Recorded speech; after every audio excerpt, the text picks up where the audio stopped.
We can add different types of backgrounds, such as a woven texture, to a Word document to make it look more interesting. To add a background color to the current document, select the Format menu and choose Background, which gives us a list of colors. Go ahead and choose Light Yellow, which displays this color as the background on the screen. We can also add special effects. Select the Format menu, choose Background, then choose Fill Effects. This brings up a dialog box with Gradient, Texture, Pattern, and Picture tabs. Select Texture, and a list of textures are shown on screen. Click on the last one in the top row, then click OK. After a few moments, this texture is applied to the screen. Now, let's apply a gradient to it. Select the Format menu, choose Background, then Fill Effects. Then, click the Gradient tab. In the Colors section, click on one color. This means the gradient will only be one color. The Shading Styles area will let us determine the variance or the flow of the shading. Click on Diagonal Up and we are given a preview of this variant. Everything looks good, so click on OK, and the gradient is applied to the background of the document. Patterns also can be used as a background. Select the Format menu, choose Background, then Fill Effects. In the dialog box, click on the Pattern tab, which brings up a list of patterns. Choose one of the patterns, then click on OK. A background can be removed just as easily as it was created. Select the Format menu, then choose Background. Now click No Fill and the background is returned to white.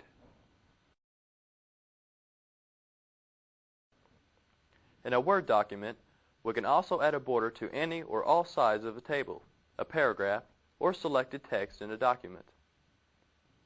In Word documents, all tables by default have 1/2 point, black solid line border that prints. To surround a paragraph with a border, select the first paragraph in the document on screen. Now, select the Format menu and choose Borders and Shading. This brings up a box with a list of borders that can be applied to the text. The settings include None, Box, Shadow, 3D, and Custom. Click on Box, and we are given a preview of this setting in the preview box. At this point, the setting can be applied to a paragraph or text. Make sure Paragraph is selected in the Apply to bar, then click on OK. Notice that a border is automatically placed around the selected paragraph. We can also specify that only particular sides get borders. To do this, select the Format menu and choose Borders and Shading. Then click Custom under Setting. Now, under Preview, we can click the diagram sides to apply and remove borders. For instance, to remove the left vertical border, simply click on it in the preview box. In addition, we can specify the exact position of the border relative to the text.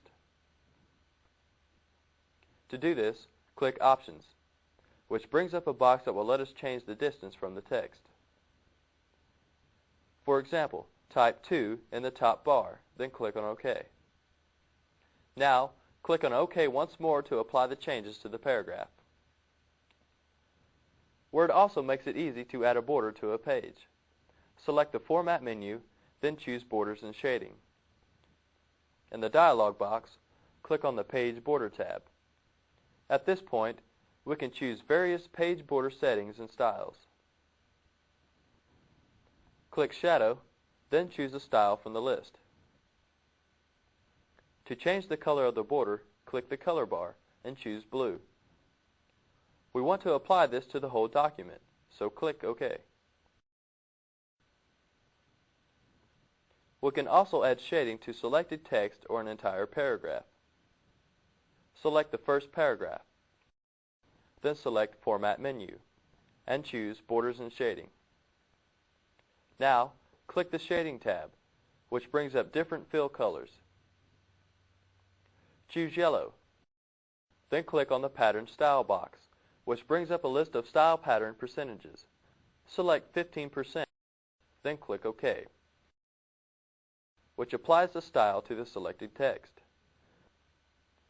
Besides shading, we can add a box border around the selected text. Select the date in the document, then select the Format menu, and choose Borders and Shading. At this point, click the Borders tab, then choose Box. Notice the preview box. Only the selected word has a border around it. This is what we want, so click OK. To see a preview of what we've done, select the File menu and choose Print Preview. Notice the changes. Now click the Close button.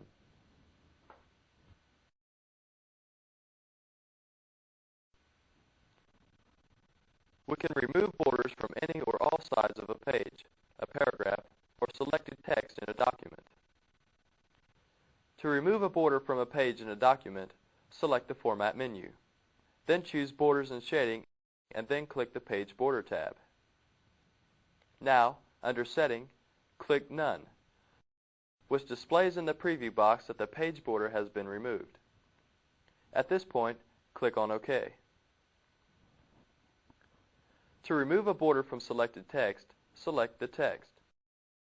Then choose the Format menu. Then choose Borders and Shading.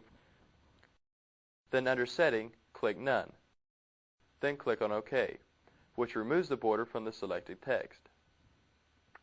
Now, click the Close button, and at the Save Changes dialog box, click No.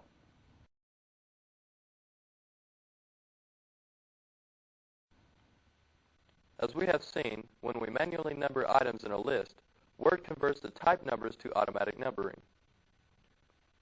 To create a bulleted list automatically, type 1 space practice. Now, press Enter to add the next list item. Notice that Word automatically inserts the next number, which is a 2. Here, type Example. Now, to finish the list, press Enter twice. We also can finish the list by pressing the backspace key to delete the last number in the list. In addition, we can change the number to Format. To do this, select the items, then select the Format menu and choose Bullets and Numbering. Now, make sure the Numbered tab is selected, then select the proper format and click on OK. Notice this automatically changes the format of the numbered list. The spacing of the numbered list also can be adjusted. Select the Format menu, then choose Bullets and Numbering. At this point, click Customize, which brings up a box with a list of options. To change the text position, which is currently 0.5, type 1. Then click on OK, and the changes are applied to the text.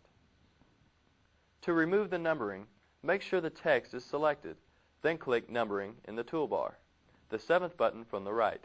Notice the changes. In this chapter, we demonstrated how to create backgrounds. We learned how to create fill effects, such as gradients, shading styles, and patterns. We also learned how to create page borders and create borders around text. Finally, we learned about numbering.